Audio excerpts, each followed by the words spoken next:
We're here with Tiffany Lesnik with Lesnik Family Law Firm, and we are really excited to have her today. We are just talking about what we're going to talk about today, and also it's Family Court Awareness Month. And that is really something that does need to be brought to light. And so I'm looking forward to talking about that a little bit here today. I'll let her go ahead and introduce herself and yeah. Okay. Hey, Lauren, thank you so much for having me. I appreciate the opportunity. Always love to have the chance to talk to ladies, moms, victims, victors, whoever it might be that are out there. I am Tiffany Lesnik, and I am an attorney in Raleigh, North Carolina. I own and operate my own family law firm. It's a very small firm. We are all female-based firm that is very hard on domestic violence. We also do cases involving child abuse and sex abuse of children, and also women as well. Anything involving abuse for the most part, and that's what I really enjoy. We do the financial components that go alongside that as well, but tend to, be involved in a lot of the really messier cases. And I have been involved in Called to Peace Ministries and helping, to come alongside women who are in domestic violence situations to help get them to safety, get them to wellness, get them to a place where they and their children can be free from abuse. And so that's a little bit about me. Awesome. And we are so grateful for you. So many women just, have had such wonderful experiences. As wonderful as court, I guess you can say can be, but it has made the outcome a lot better for a lot of women and children being with a lawyer that understands domestic abuse and the ins and outs of that. And that is so critical. And later this week, we'll be talking about the need for an advocate to walk with you through domestic abuse and helping you. But also, you really need a lawyer that is equipped in understanding domestic abuse. And just as I'm researching myself here and learning more about Family Court Awareness Month and what all happens in court, something we were just talking about is that a lot of times when women come in to court, and this is a real situations, there's evidence that possibly their children are being sexually abused by their dad. And if they say that in court, you are more likely to lose custody of your child because they think that you're doing that as a ploy to get full custody. And so there's so much stuff that goes on. And these men sometimes are so devious, having lived, these women having lived with them as narcissistic men, a lot of times come into court and it is just like all hell breaks loose. And to them, it's not about winning. It's not about getting custody. It's about winning. And so they just stop at no avail. So I'm excited to interview you and talk a little bit about this because there's things that women can do to protect themselves. And there's also things that women can do to protect their children. There's things to not talk about in court. And having a very informed domestic abuse lawyer is very crucial. But can you kind of share a little bit? Let's start with maybe the women first. What are some things that women can do to protect themselves, like not just going in and making things worse for themselves in a court case? Well, so Lauren, I created kind of like a top 10 list for you that I sent to you that you can share with the audience after we're done here. Just kind of piggybacking on the lawyer topic, it is very important, one, to be able to find an attorney, if you're able to afford one, who understands domestic violence and who you feel like you have a good relationship with, because you're going to form a very intimate, close relationship with that person. Some of my cases where there is domestic violence and then we talk about abuse, through the court system. I have right now a case that originated in 2012. And that is still going on. I'm still representing her children, even though some of them have aged out at this point, but the remainder of them are teenagers. And so her and I have been working together for a really, really long time and have actually developed a really personal, close relationship over the years. So you need to feel comfortable with your attorney.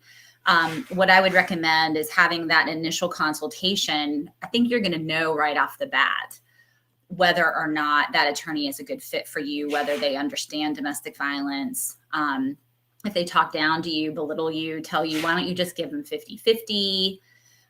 Courts don't want to hear about this. If they don't listen to you, that would be a good warning sign to not enter into a contract for services. Don't fork over thousands of dollars for a deposit or retainer if you're not getting a good fit from the outset. Use domestic violence resources. Go to your local domestic violence agencies, other nonprofits, to get referrals for attorneys who work specifically in the areas of domestic violence, and then set up that initial consultation. And even if you can't afford, all-encompassing legal services such as representation in court, if you can have someone in an advisory role. So let's say you just set up one appointment that you maybe pay a couple $100s for, that can help you organize your evidence, help you organize an outline, help you organize what to say in the event you have to represent yourself. You're armed with that information and you're a lot more prepared than if you're trying to go it alone. Yes. Thank you. That is helpful, because I know there's a lot of women out there that cannot afford representation. I hear about them talking about in groups all the time.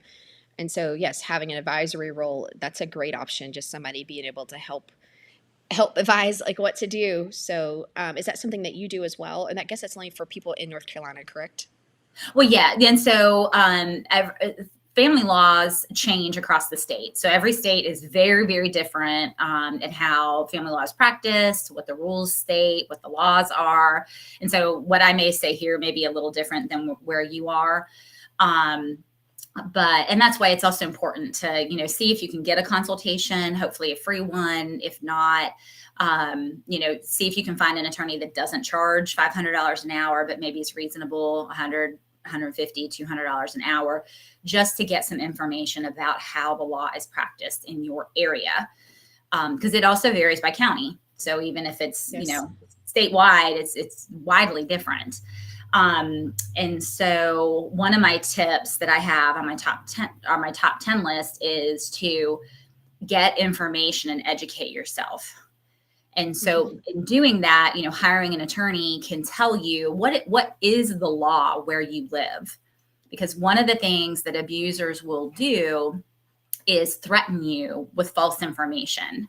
So they tell lies in order to confuse you, to scare you, so that you will give in, that you will become scared, terrified, which then makes you panicky. You become reactive, and then you act a certain way in court, which could cause your case to go badly.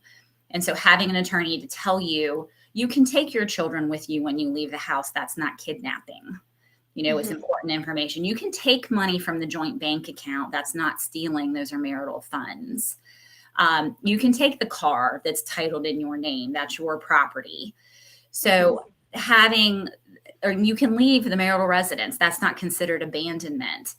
Having that information will help relieve anxiety, because that's kind of one of the biggest issues that women face when they're leaving an abusive relationship, is just that increased feeling of constant anxiety because of all the lies that they're being fed in their head, and just being confused. So get that information, because that's going to take a huge stressor off of you.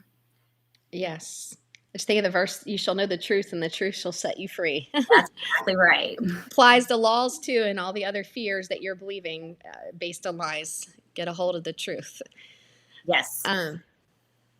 And then I can go through my top 10 list if you'd like, but that would actually be great. Do you mind sharing that? And then I'll post all this later to everybody that's watching on Facebook, so that you can have this and share this too with any woman that you think could be encouraged by this. So I'll let you go ahead and start that. Thank you.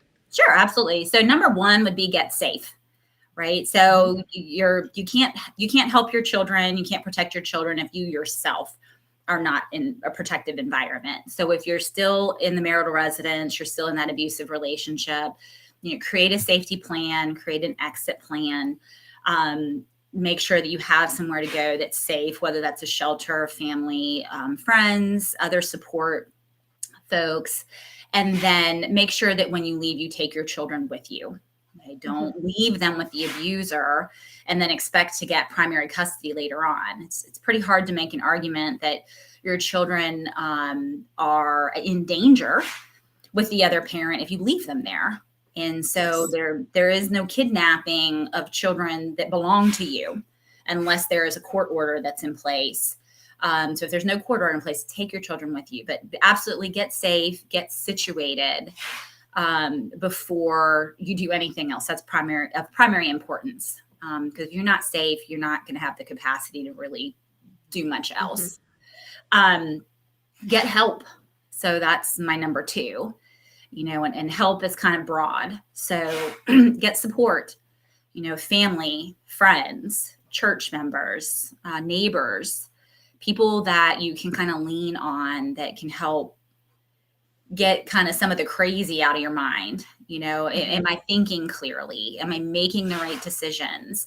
Because the abusive spouse puts so much false information in our mind, twists our ways of thinking, and makes us doubt ourselves. It's really important to have someone that we can go to that says, no, you're good. You're thinking clearly. You're making the right decisions. You're doing the right thing. And just can affirm us and validate us because when we're in those relationships, we're not used to being validated. We're used to being torn down. Get into therapy. I know a lot of my clients, a lot of the women I work with, and even myself, when I was going through this, was very insulted about the idea that I needed therapy because he was the one that was abusive and he was the one with the problem, not me. But I discovered that after 13 years of being in a relationship like that, he had so twisted my thinking that I had in ways become dysfunctional myself. He had gone so far to the extreme that I actually went to the other extreme. So like when it came to my children, I was extremely passive. I didn't want to rock the boat. I never wanted to hurt them. So I was acting in ways that probably weren't the most appropriate with regard to parenting, just because I was trying to make up for how extreme he was, but I ended up being on the extreme in the other way. And then I also had issues with self-esteem that needed to be worked on, and anxiety, post-traumatic stress, those kind of things that needed to get worked on. So definitely get some therapy, go to your local domestic violence agency, support group, get a domestic violence advocate, someone who will walk alongside you, help arm you with information, and just be with you through the process. It's difficult. It's emotionally draining. And you'll appreciate having that one there. And then again, what we talked about earlier is trying to get someone with a legal background, an attorney or a legal advocate of some kind. It's going to be really important. Number 3 is to get calm. Yes. And we offer. Go ahead. No, I was going to say at Call to Peace Ministry. Oh yeah. And sorry, something's popping up on my screen. I'm trying to make it go away. We offer free advocates to women in crisis. So if you contact us at info@calledtopeace.org, we will connect you with an advocate, hopefully close to your area. I mean, we can't guarantee that, but we will connect you with somebody who is gone through our training and is informed about court, and that's what we hope they're from your area, so they can understand the ins and outs of your area too, and like what to say and not to say in court. Yeah, absolutely. The next thing I say is get calm. And that's going to come with having a support system in place, getting some therapy, having an attorney, getting some information, being in a domestic violence relationship and then leaving a domestic violence relationship. I kind of think of like when you're taking that final exam, in class, and everything is riding on that A, and the teacher, announces you've got 5 minutes left, and then your brain just goes into like, you can't think, everything shuts down, and you're so stressed out. And that's the way leaving a domestic violence relationship is. It's deer in the headlights. You have a very hard time processing. You feel very overwhelmed, very stressed out, and then that reflects very poorly in your communications with your spouse. It reflects poorly if Child Protective Services happens to get involved, and it reflects poorly in court. When we're very frantic, We're very emotional, and we can't tell our story. We can't articulate what is happening, what has happened. And so we need to be in a therapeutic relationship with someone who can help us articulate those feelings, help us process those feelings, and then be able to communicate those later on to an attorney, to the court, to Child Protective Services. So we come across as the parent who has control, has good judgment, and not as the crazy, hysterical, overly emotional parent that the abuser is going to make us out to be. And that one is very important. That's where I see more women get in trouble in court than anything else, is just being overly emotional and not being able to tell their story because they're so overwhelmed. So that's number 3. We talked about get information, educate yourself. The more you know, the more you will feel empowered, and the less power he will have over you. Okay, so very, very important. Don't believe everything you read on Google. Don't believe everything your friends tell you. Every case is different. So, your facts, every little fact changes the outcome of every single case. So just because you had a friend who potentially, lost custody of her children in a particular county doesn't mean that's going to happen to you. So don't panic just because you've heard something bad about somebody else's case. Okay. There's so many variables and dynamics that can affect the outcome of everyone's situation. So just have faith and, trust that whatever the outcome might be, that you have some control over that. Okay. Number 5, get money. You're going to need money in some capacity. Your abusive spouse's ability to overspend you a lot of times leads to their success in court. Not always, but for the most part, that's one of the ways they can continue to abuse you, is by filing motion after motion after motion and dragging you back in. Going to court is exhausting and it's stressful. And then that's one way they can continue to just wear you down. So get some money so that you can hire an attorney that can help guide you. And this is a frivolous motion. This is unnecessary. We don't need to be putting our resources in these areas. Some ways that you can get some money if you're in a domestic violence relationship would be to try to apply for a credit card if you can. I know that's not possible with everybody. You could potentially try to take out a loan. If not through a bank or a lending agency, you could try to ask money from family or friends. You could also get a job or get a different job or a second job. Most women don't want to have to do that. And sometimes it's difficult with childcare and children. But if that's an option for you, something you certainly need to pursue. One of the things that I did to support myself when I left was I went to school. So I went to college and I supported myself through student loans. So let the federal government support you for a little while you get yourself on your feet. And you'll also be getting an education in the process so that you can be financially independent once you get out of college, and you won't have to be dependent on him. So those are some ways. If you are still in the marriage, you could be taking a little bit of extra money out when go grocery shopping.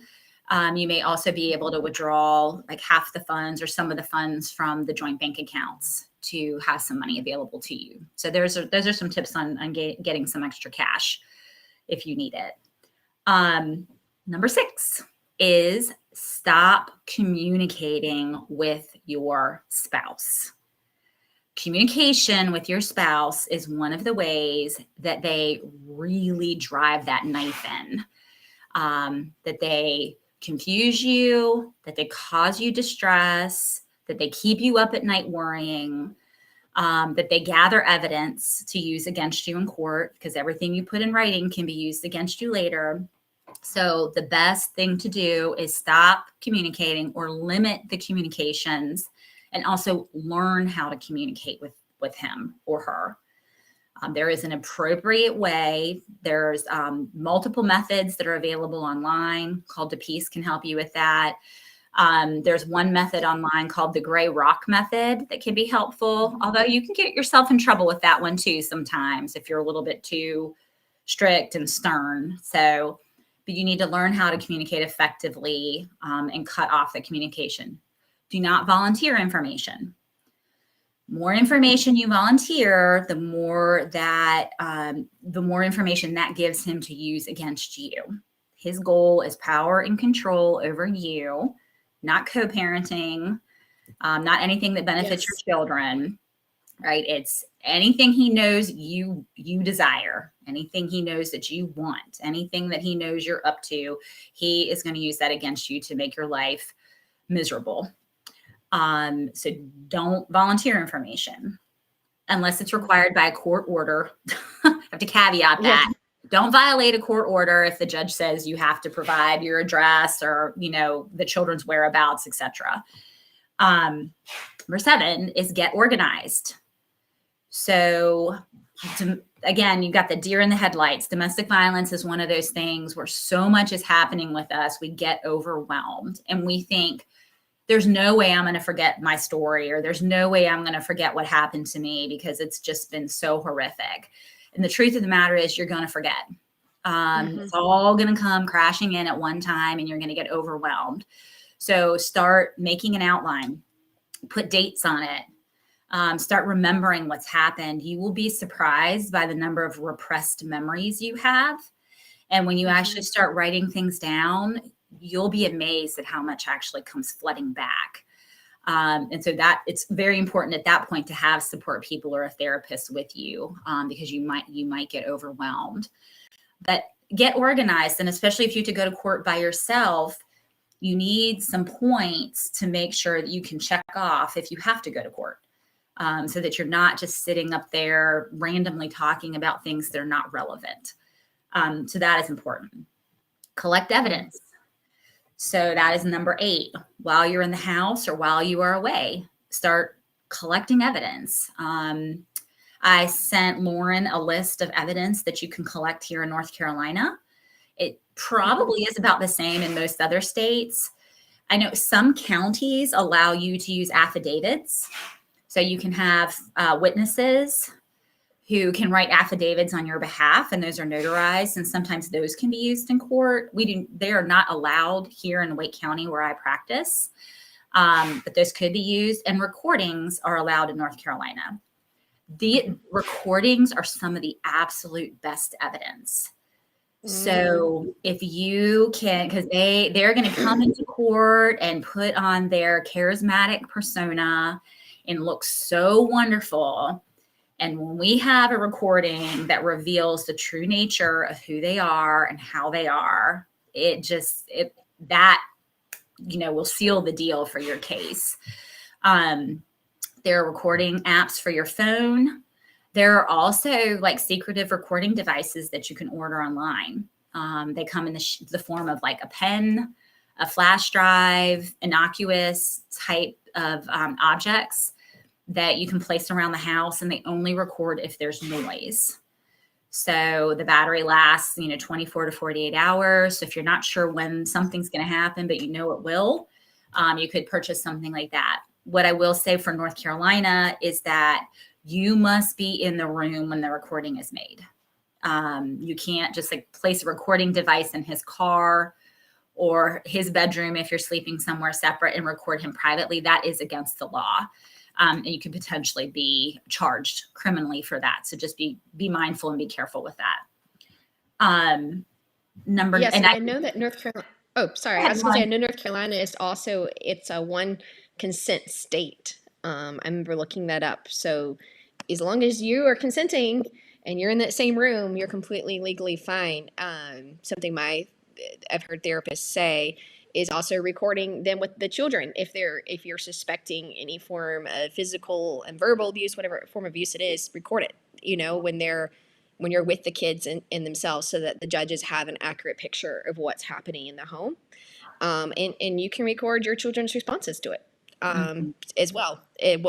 How did you feel? You can't invoke emotion to them, from what I understand, but you can find out, when my daddy gets angry like that, I felt like this, and getting that stuff out there, at least I've heard that's helpful.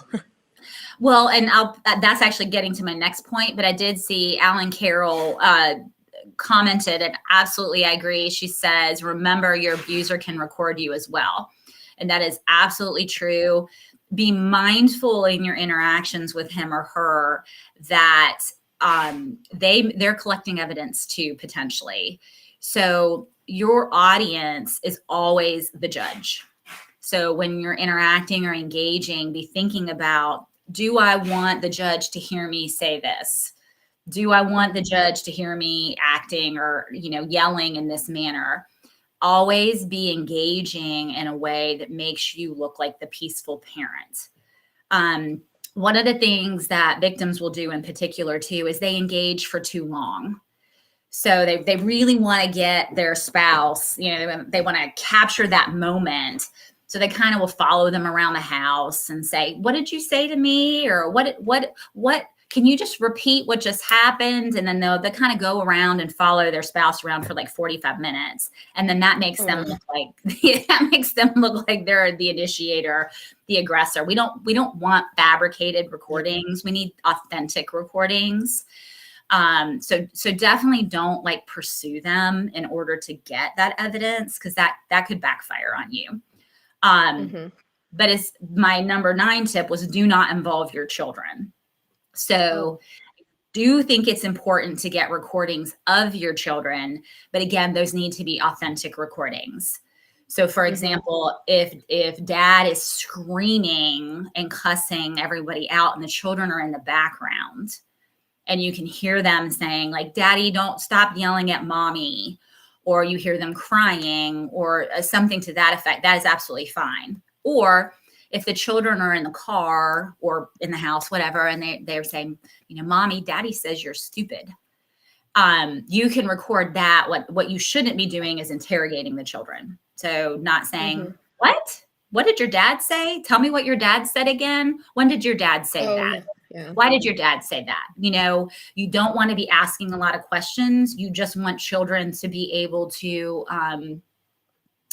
just ad lib, talk about their feelings, talk about what's going on, and you're not really contributing to that conversation very much. And then again, be mindful that the judge is hearing how you're responding. So if you're saying things like, wow, I can't believe your dad said that, he's really a bad daddy for saying that, that's not going to go over well for you either. So just be careful in involving your children. Don't let them know about court. Don't let them know that there's any litigation. Don't talk about your spouse being abusive or in a bad way. You certainly can talk about the abuse in a generalized way. For example, it's not okay to call people stupid, or it's not okay to hit people and have it hurt. It's not okay to do X, Y, and Z, but not necessarily say it's not okay for dad to do this. We want to refrain from being overly negative about the other parent. Okay. And then number 10, I talked about this at the retreat. Do not save your spouse or your partner. Women inherently, we are fixers, we are nurturers. We want to protect and save and care for everyone around us. And so when it comes to the abusive partner, when they're about to mess up royally, we want to step in and fix the situation. Many times we do that because we're trying to protect our children. So I'll give you an example.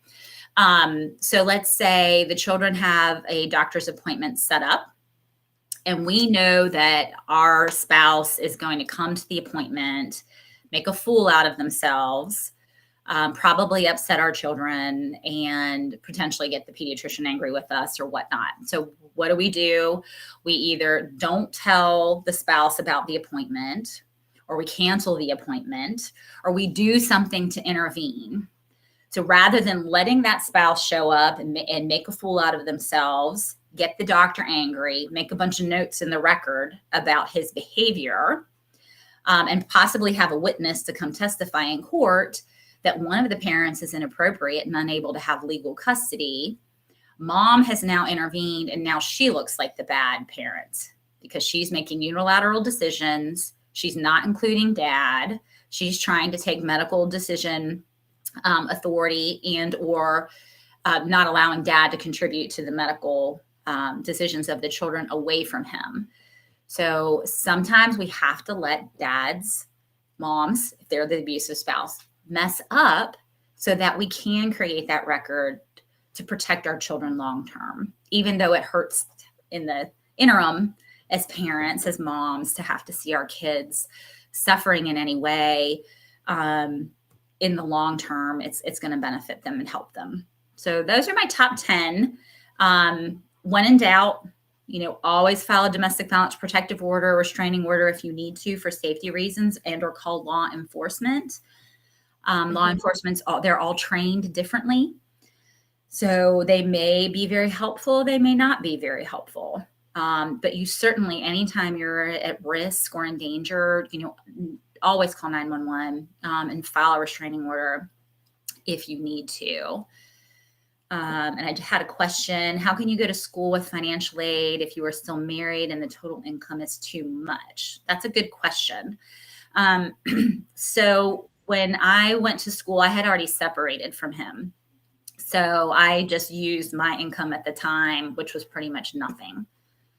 So it might require you to separate. If you are still together, you should be able to live off his income, even if you're in school. But the minute you separate, you should be able to file financial aid or adjust your financial aid under your income and not your joint income from your tax return. So that's a lot. That was a lot. That was good. That was very helpful. Sorry, I started going there a little bit with some wrong advice about recording the kids. Oops, Yes, sorry about but that. Let me unplug my phone. Sorry about that. Oh, you're fine.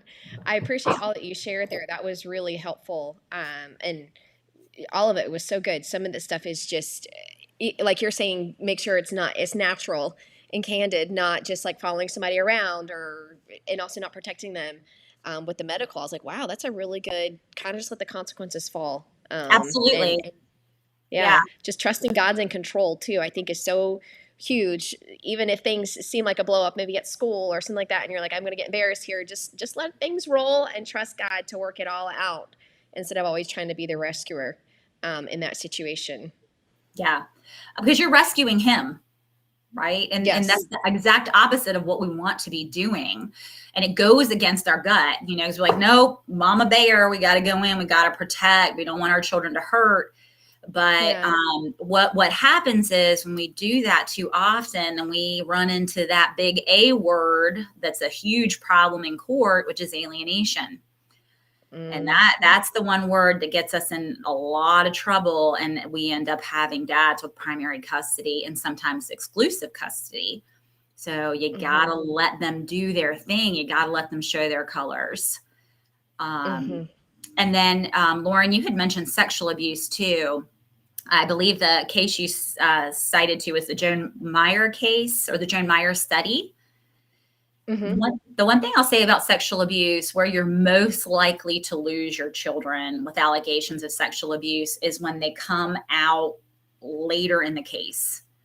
So let's say like you filed a domestic violence protective order, but you didn't mention any sexual abuse. You filed a custody you filed a custody complaint. You didn't allege sexual abuse. Things are not going your way. And now all of a sudden, a year in, now all of a sudden there are allegations of sexual abuse. That is when things really can get flipped, because it starts to look like retaliation or that you are trying to take the children away deliberately. So sometimes you can't help it. Sometimes children don't disclose sexual abuse until later on when they feel like they're safe. And they're away from the abusive parent. But you need to have like a specialist that you're working with to handle that.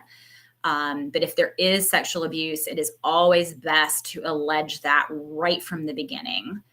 And have specialists involved, like a pediatrician who specializes in sexual abuse. a therapist who maybe also works in those areas, but you have to have the right people involved, or those cases can go south very, very quickly. Would the best thing be to do, just a legal perspective kind of hitting my mind here, if your child alleges sexual abuse, would be the first thing to do would be contact their pediatrician and get them into therapy, or what would be the first step in that? Because I have worked with women before that this has happened. It's not uncommon.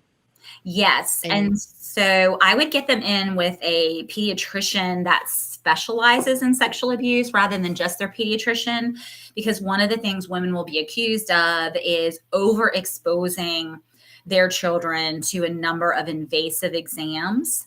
And that in itself, the courts consider abusive. So if yeah. you put your small child in a situation where they're having to have abdominal exams, repeatedly, and then the abuse is unsubstantiated, then that's going to come back to bite you. Mm-hmm. So I would actually try to take them to a specialist. And I actually have a name. I have a variety of people that I use, but I actually just did a seminar. Her name is Dr. Danielle Thomas Taylor, and she is in, I want to say the Chapel Hill, Durham area, and she does, her specialty is pediatric child abuse. And so that's just a name to throw out there for everyone. All right. I remember that too for mamas, and then my other question was for them getting them into therapy very quickly would be another thing. I have heard of a therapist in this area that is a licensed clinical social worker and also a Christian that understands domestic abuse, but something like that can be possibly very helpful for them to document and to be able to understand what are signs and symptoms of a child has been through sexual abuse and kind of getting them help because they can also be Yes. used as a witness on the Well, stand. and the really good thing about having a therapist involved is that they're a neutral, objective third party. So they don't have a stake in this game. Mm-hmm. And they are mandated reporters. So if a child is comfortable enough with them and they talk about the abuse, then the therapist has to make a report. And the Mm-hmm. claim is going to come across as more legitimate if a therapist is making the report versus a parent making the report. You could potentially also then have that therapist as a witness that could testify in court as to the Mm-hmm. abuse, even if CPS isn't able to substantiate the abuse allegations. Yes, and another thing I've heard too, just kind of on my mind here since we're talking about this, it's very bad for moms to call CPS and make a report. I've heard that does not go well at all. Like, do not call CPS yourself, please, and say, "Hey, this is Yes. happening." It will not go well for you. You need to let the mandatory reporters, their school, their therapist, even your therapist can make mandatory reportings because if you're disclosing stuff, they are also a mandatory reporter, and they have to report as well if they suspect that your ex-husband is abusing your child. I agree with that for the most part. In sex abuse cases, absolutely.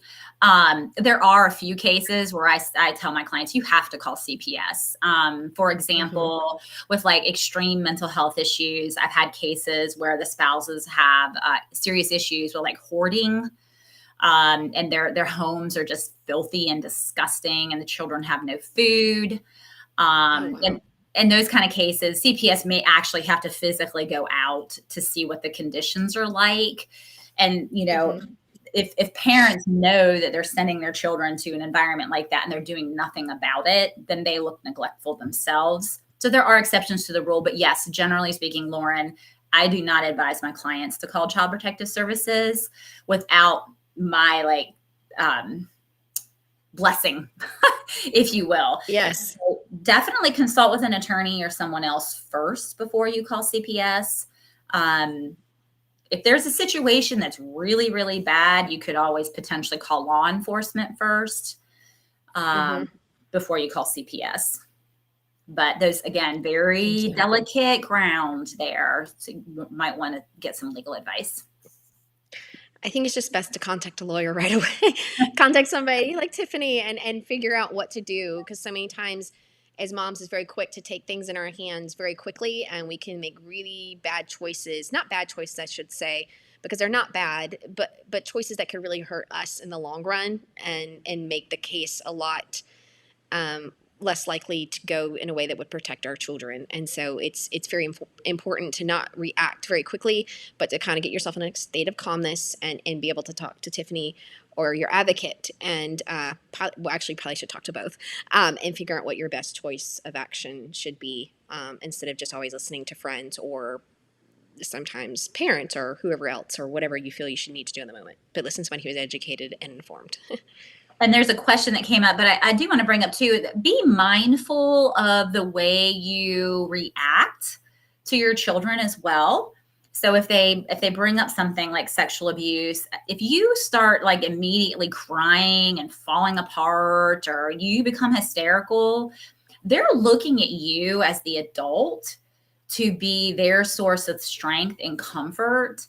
And if you can't hold it together, they're going to fall apart too, right? You've got to be that rock for them. And if you can't be, your children are going to be just as panicked as you are, and anxious, and they're going to respond in the same ways.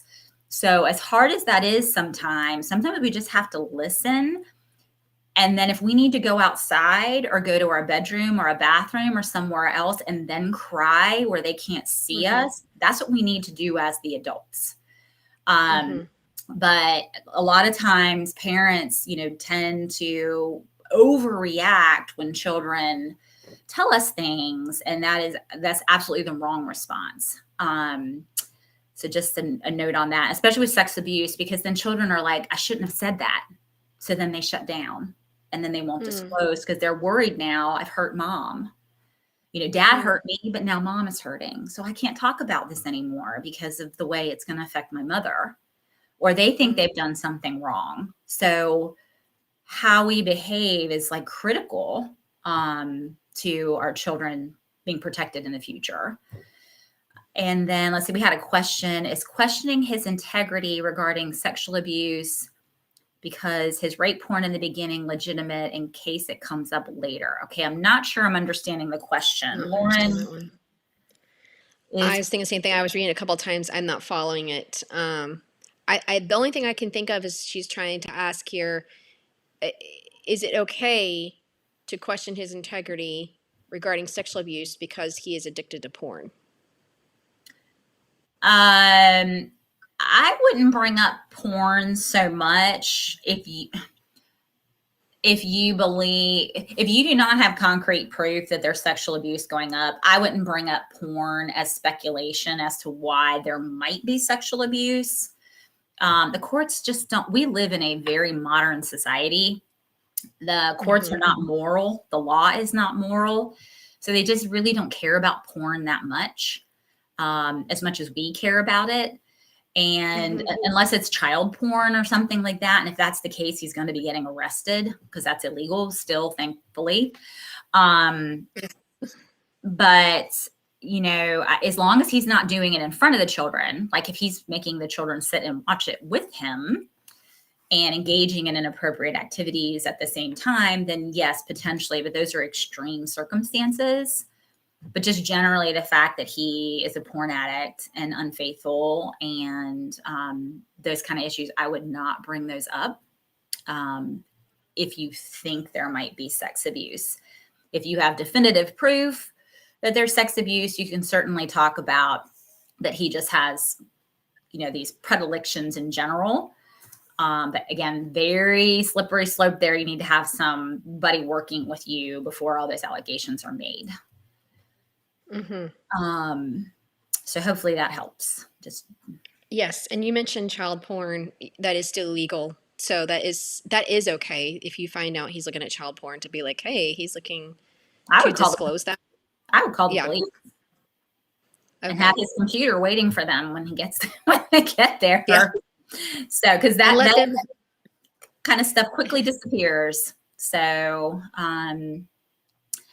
there was another question. Does your attorney need to be located in the same county in which you reside?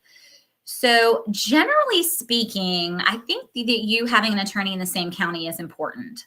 The attorneys in one county typically know one another. They know the judges know them. And I do think there is some bias to everybody knowing one another and being comfortable with one another. If you cannot find an attorney in your area that you're comfortable with or who doesn't practice in the area of domestic violence, that might be an exception. You know, you might want to find someone out of county, you know, or if there's like a good old boys club or something like that, and you just want to bring someone fresh in, you certainly could do that.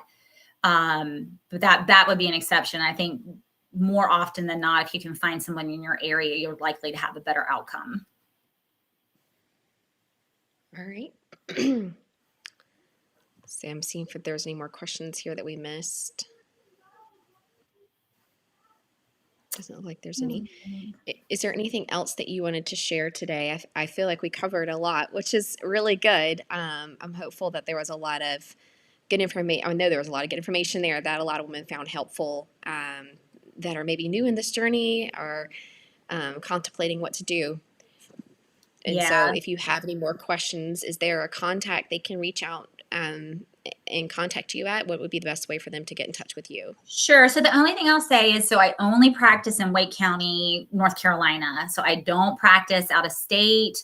I don't really practice out of county. So I have a lot of women who will contact me out of state that just kind of want to pick my brain. And while I really appreciate that and wish I could help everybody, I don't know how helpful that I can be because the laws are so different. So I could tell you something and be completely wrong for where you are.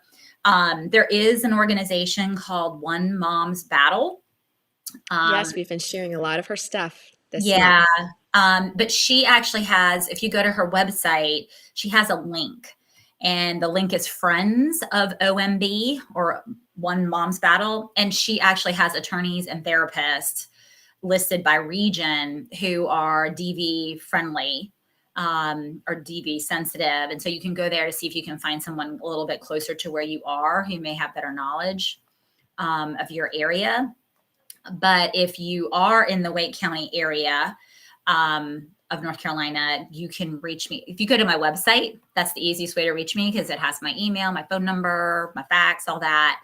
And it's www.lesnik, and it's lesnik-law.com. And then Lauren, on the materials I gave you, I have all my contact information there as well, so they can download that. Yes, and I'll be posting all those materials when we finish this video. So probably around, look forward, or by 1:30, it will be more likely around 1:15. Sorry, looking at what time it is. You can look for them on Facebook, and I'll have them posted for you to go over and read.